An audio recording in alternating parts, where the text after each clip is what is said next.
3টে বাজতে বাজতেই পৌঁছে গেলাম দক্ষিণেশ্বরে এসে এখান থেকে আমরা একটা টোটো নিয়ে যাব কাঠিয়া বাবার আশ্রম। কিন্তু এখান থেকে অটো ভাড়া করতে গেলে হয় বুক করে নিতে হবে, না হলে 20 টাকা পার হেড নিতে হবে। তা সেই শুনে ওখান থেকে এক অটোওয়ালা বললেন যে আপনারা এগিয়ে যান, গিয়ে ওখানে পেয়ে যাবেন টোটো। তাহলে আমরা টোটোতে উঠে পড়লাম। আমি বাড়ুজ্যে দিদি সুস্মিতা ব্যানার্জি আজকে চলে এসেছি একটা ব্লগ নিয়ে। আজকে ব্লগটা আমরা শুরু করেছি রাস্তা থেকে। আমরা এখন যাব কাঠিয়া বাবার আশ্রমে। সেই মতো আমরা রওনা দিয়ে দিয়েছি টোটোতে করে।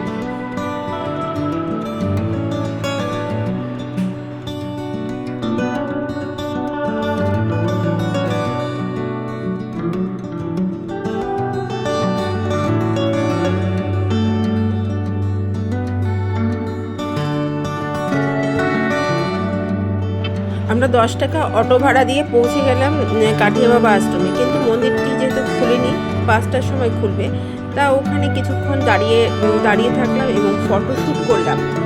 মন্দিরটা এত অপূর্ব সুন্দর দেখতে, যেন বৃন্দাবন চলে এসেছে আমাদের কলকাতার বুকে। এত অপূর্ব তার কাজ, এত অপূর্ব সুন্দর সে মন্দিরটা, তা বর্ণনায় বলবার মতো না। তা আমরা কিছুক্ষণ ফটো তুলে পাশেই গঙ্গার ঘাট, সেই গঙ্গার ঘাটে চলে গেলাম। কিন্তু সেই সময় ছিল ভাটা, কি আর করা যাবে। আমরা কিছুক্ষণ ওখানে দাঁড়িয়ে থাকলাম। সেখানে সূর্য অস্ত যাচ্ছে, পাশে কল্লোলিনী গঙ্গা ভেসে যাচ্ছে, চলে যাচ্ছে তার। সেখানে অনেকেই এসেছে ফটোশ্যুট করতে। ওই যে দূরে দেখা যাচ্ছে কিছু মহিলারা, তারা ফটোশ্যুট করছে। ফটোশ্যুট করে আমরা চলে আসলাম ফুচকা খেতে। তখনও যেহেতু মন্দির খোলেনি, সেই জন্য ফুচকা খেতে আসলাম। ফুচকা খাওয়া হয়ে গেলে আমরা মন্দিরে প্রবেশ করব। এসে দেখলাম মন্দির খুলে গেছে, তাই মন্দিরে চলে গেলাম। সত্যি অপূর্ব মন্দির, যা ভাষায় বলবার মতো না। যে আমাদের কলকাতার মধ্যেই রয়েছে এত সুন্দর মন্দির, সে বলবার মতো না। আমি অনেক মানে এর প্রশংসা করছি, কেন আমার খুবই ভালো লেগেছে। এই মন্দিরটি প্রবেশে কোনো মূল্য লাগে না। এখানে কৃষ্ণের তার লীলা সুন্দরভাবে মূর্তি করে দেওয়া আছে। দেখো তোমরা,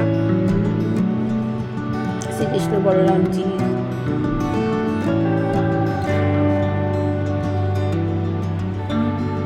গোপীদের বস্ত্রহরণ থেকে শুরু করে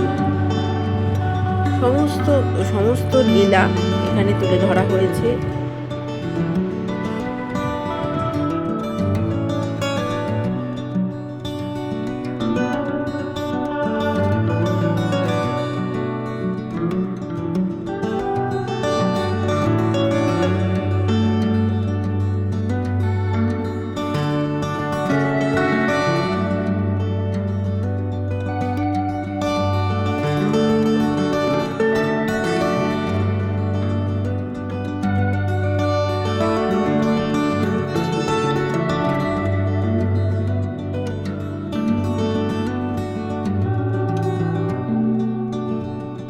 এখানে দেখা যাচ্ছে যে শবরী মাতার হাত থেকে রামচন্দ্র ফল ভক্ষণ করছে।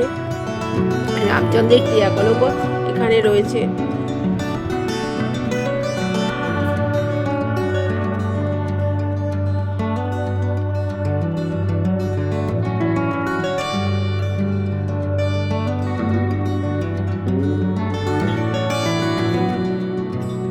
এরপরই দেখলাম একটা অপূর্ব মোহিত করবার মতো শিব বাবার মূর্তি। শিব বাবার একটা খুব সুন্দর মূর্তি এখানে রয়েছে। এরপরেই গঙ্গার পাশ থেকে সূর্য অস্ত যাচ্ছে, আমি সেই ছবিটা নিয়ে নিলাম।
এখানে মেন মন্দিরে সন্ধ্যা 6টা থেকে 7:30 পর্যন্ত আরতি হয়।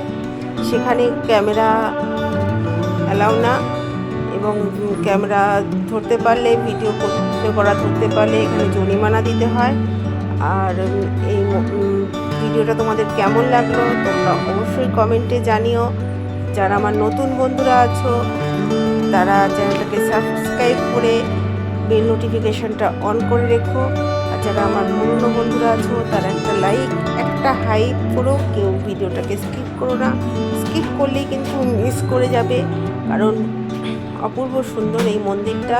মন্দিরের প্রত্যেকটা কাজ অপূর্ব সুন্দর। যতটা পেরেছি আমি তোমাদেরকে দেখানোর জন্য আমি ভিডিও করে নিয়ে এসেছি, কিন্তু আমি আরতি ভিডিও করতে পারিনি যেহেতু ওখানে ক্যামেরা অ্যালাউ নেই। আর এই মন্দিরটা সন্ধ্যা 5টা থেকে রাত্রি 7:30 পৌনে 8টা পর্যন্ত খোলা থাকে। এখানে কোনো এন্ট্রি ফি লাগে না। মন্দিরটা দক্ষিণেশ্বর থেকে মন্দির থেকে খুবই কাছে, ওখান থেকেই একটা টোটো নিয়ে চলে আসতে পারবে, এবং খুবই ভালো লাগে, যা আমি ভাষায় বলে শেষ করতে পারছি না।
এদিকটা রয়েছে সমুদ্র মন্থনের দৃশ্য।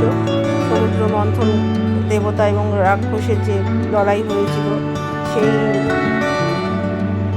মূর্তিগুলো করা রয়েছে। দেখো অপূর্ব সুন্দর।